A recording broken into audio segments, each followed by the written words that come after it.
What up, guys? This is Punky J. I made a video about 5 worst mistakes you can make as a martial artist, and I just wanted to cover a little bit more of the blocking defense aspect because I feel like I didn't go into it quite well enough. The number one thing you got to remember when you're fighting, guys, is distance. You know, your blocks and attacks are going to be different depending on if you're in close range or in long range. Guys, if you're in close range, the blocking you're gonna do, it's not gonna be the same as your traditional 8-point blocking system. Inward outward. I mean, yes, it will be inward outward, but it's gonna look differently. You're just not gonna use as much leverage, I guess, if you want to call it that. Like the outward block is gonna look like this. The inward block, sorry about that. Inward block, outward block. You don't have to use as much because you're closer, and also when it goes over their hand, it gives you an opportunity to grab their wrist, and when you can grab their wrist, they're not going to go anywhere, so you can easily go in for the strike.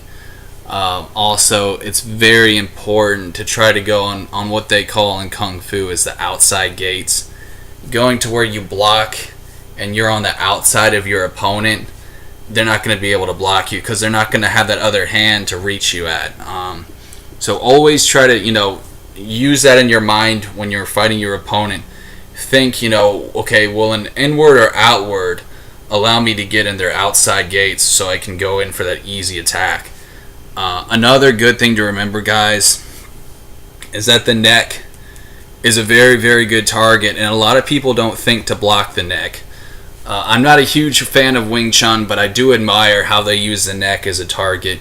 Even for somewhat of a newer style. Well, Wing Chun isn't exactly that new, but I guess I should say for a style that's still relevant. A lot of people don't utilize the neck, but I do admire them for that.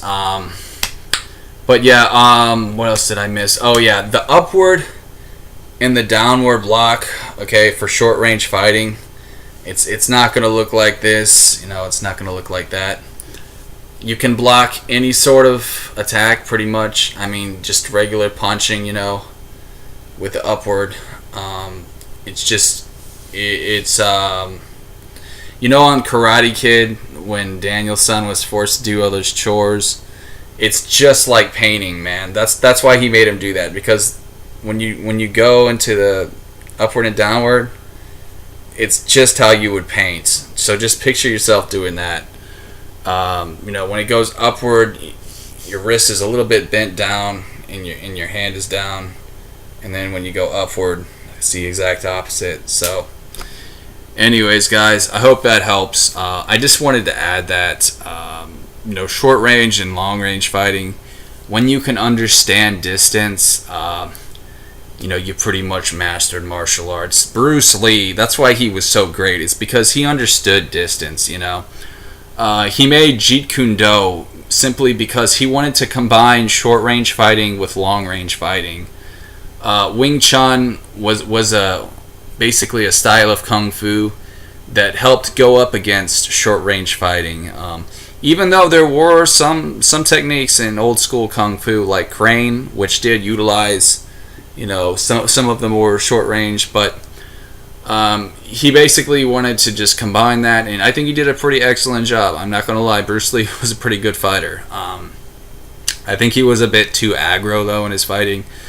I think that he was, I don't know, how should I say, just almost a little, not quite defensive enough, but he still understood, distance, so I admire him for that, and I guess that's all I got, guys. I didn't go much into long-range blocking, but I mean, long-range blocking is pretty easy. You can do all 4 of these. Remember, guys, you can do all 4 of these against punches. Okay, don't think. See, some people are gonna tell you like you can only do this, against a hammer, downward hammer fist. That's not true. You can do this against any sort of punch. And what's great is if you can make their arm go up, guess what they're going to have for you here? Nice set of ribs that you can attack. You didn't hear this from Punky J, but if you tiger claw somebody in the ribs, you can easily send them into the hospital. Also doing, what do you call this move? I forgot. To the throat. I mean, dude, if you're not careful, man, you could kill somebody too with that one. So if you're in danger, if you feel like your life is in danger, remember those two things. Throat, tiger claw to the ribs. Easily send someone to the hospital or kill them. I mean, if you puncture someone's lung, they're pretty much fucked. But, so yeah, your hands, remember guys, are a weapon. You could kill someone if you're not careful. But if you're just going into a scrap, don't do something that you think could honestly, like, kill someone. I mean, the temple as well.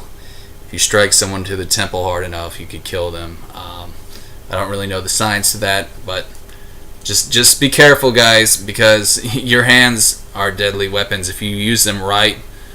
Some people, they've got super strong hands. It's bone conditioning they practice called, iron bone, I think they call it in Kung Fu, where if you hit your hands up against stuff, they'll eventually become like bricks. I mean, harder than bricks, they'll become like steel. And, man, if you punch someone hard enough, dude, let's just say it's lights out forever, man. So be careful out there, guys. I don't want any of y'all motherfuckers getting a death charge. But, at the same time, you gotta defend yourself. And you can't go easy on the enemy, otherwise, you're going to be the one on the ground. So, hope this video helped, guys. This is Punky J. Let me know if you have any questions. I'd be happy to answer them. And I do video requests as well, so if you want me to make a video on something you have a question about, martial arts related or anything, I'd be glad to answer it for you. So, take care, guys. Peace.